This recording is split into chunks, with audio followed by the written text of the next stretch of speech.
Hey, welcome to the Disruptive Innovation Podcast bonus episode. We had so much to talk about, we've made this special episode just for you.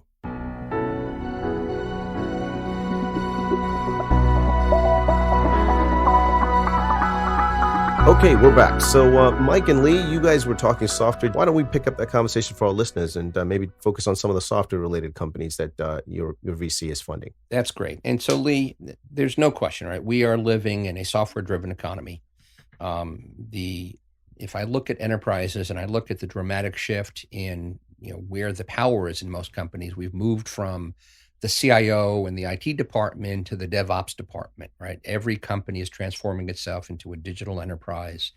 And in order to do that, you need to be able to write code, right? As you mentioned earlier, this, I think, extraordinary acquisition from Microsoft of GitHub.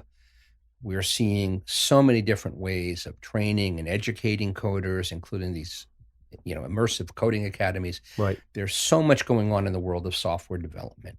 So given that this is your primary focus as the investing partner on behalf of the Root Ventures team, what are you seeing? What are you excited about? And talk about some of your investments in this area.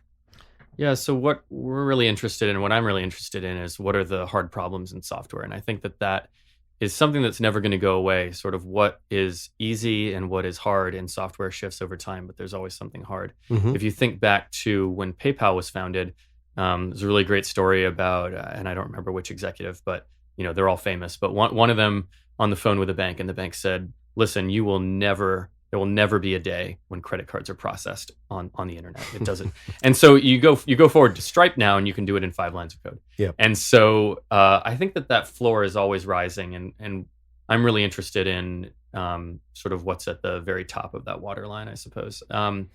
So today, I think that's often things like AI, machine learning, computer vision, sort of applied to very specific applications, often with domain experts.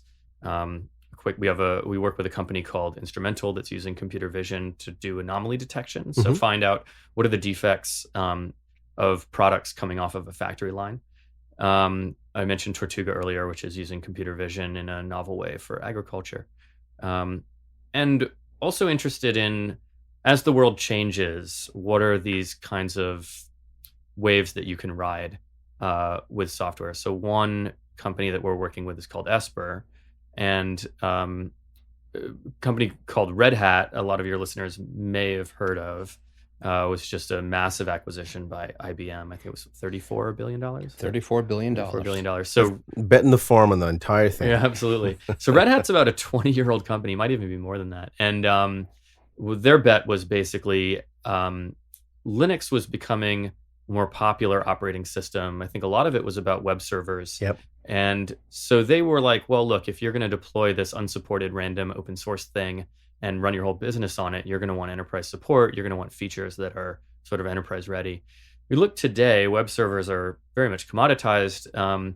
What is now being very widely deployed is touchscreen devices. So we're seeing lots of purpose-built touchscreen devices, and a lot of them run on Windows CE still. A lot of the RISC computers in factories. At Teespring, we had RISC Windows computers, and you'll see them at FedEx, UPS, and folks are starting to upgrade these things. And what was really interesting, I think, about the iPad, which really kind of launched the tablet sort of growth in the last decade, is that it was a consumer device, but very quickly people started using it for the enterprise. There's just a lot of natural fit. But if you start using off-the-shelf Android or off-the-shelf iOS, you'll have a lot of predictable problems. You need the ability to manage your fleet, push software updates. You want the device to be sort of more locked down, and also just sort of more secure. I kind of alluded earlier to Russian botnets. There's been lots of interesting stories in the past few years about networks of refrigerators that have been hijacked by hackers to shut down the internet. And no company wants that liability if they're putting out a refrigerator with a touchscreen on it. Right. So Esper is a company that's trying to solve really all of these problems. I mean, there's a huge number of problems. Where are they based? Sorry. They're in Seattle. Okay. And the CEO, Yadu, was actually an early senior member of the Windows CE team and actually worked on a lot of stuff for AWS, Amazon Web Services. So they're a pretty strong team to tackle this problem. And the reason I kind of mention this as disruptive is I think that when we look at what are the implications of touchscreens everywhere, there's a lot of things to think about. And I think folks that are interested in software that are looking kind of below the surface see this opportunity where, I think that often if you are a software developer, I kind of have the perspective of, I write this code, I'm putting it out in the world, but now I have to maintain it. As Mike mentioned, DevOps, right? So DevOps is way harder when you're deploying software on a device and putting it out in the world. When I was at iRobot, we were building, and I wasn't a software engineer there, but I was working with them. We were putting software on robots and then deploying them to Iraq. And you're done at that point. There is no software update push to a robot running a Pentium 2 off of the grid in Iraq. So, it's a little less extreme, I suppose, for modern internet connected devices, but there are still some of the same issues. So that's an example of, I think, where we as engineers have kind of felt the pain of a lot of stuff like this. And I think, I hope that we're sort of a little better suited to think about the software developer as a user. Great. So Lee, I'd be remiss if I didn't tee up one last thread. So for our listeners, Lee and I first met through a shared passion for both engineering education as well as entrepreneurial education at the university level. And so Lee is a proud graduate of the Olin College of Engineering. And for those of you who don't know Olin, it's one of the great, probably less well-known, top-ranked engineering schools in the country consistently year after year. So Lee happens to be on the presidential search committee. And since this is such a national treasure, such a unique institution, can you talk a little bit about, who is the ideal next president of the Olin College of Engineering? Yeah, I love this angle. I mean, I think we are still definitely discussing that right now. And, I think we're still forming our opinions about what that ought to be. But I think some stuff that's very clear is there's only been one president of Olin. That's Rick Miller. And he's almost like the George Washington of the university. He's been there since the founding. And who's the next president going to be? I think we need someone who can embody the principles of Olin, which, Olin is really, was founded to kind of create a new kind of engineer that was focused on people and users and teamwork. The joke Rick Miller always tells is that, an extroverted engineer is someone who looks at your shoes instead of their own.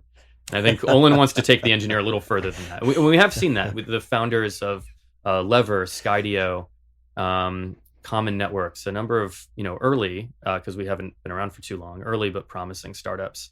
And in fact, not just the CTOs, they're the CEOs.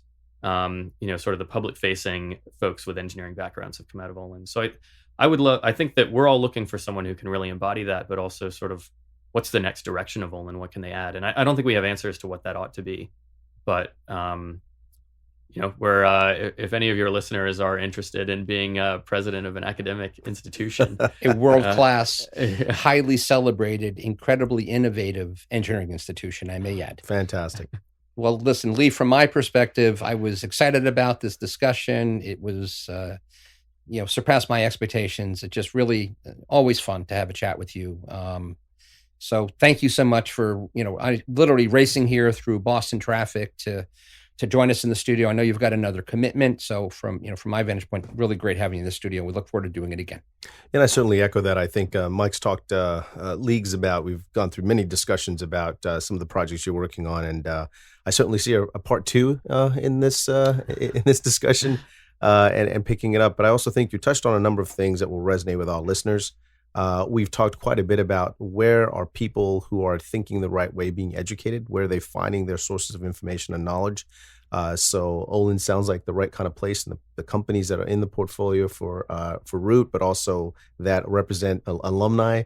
It's great stuff. And this is the kind of stuff to me that I think all listeners really connect with. So looking forward to, part two of this. And I know I have other questions and things that we want to tease on a little bit. So thank you for being in the studio. We appreciate that very much. Yeah, thanks so much for having me. Thank you, listeners. Thank you for listening to the Disruption Innovation Podcast.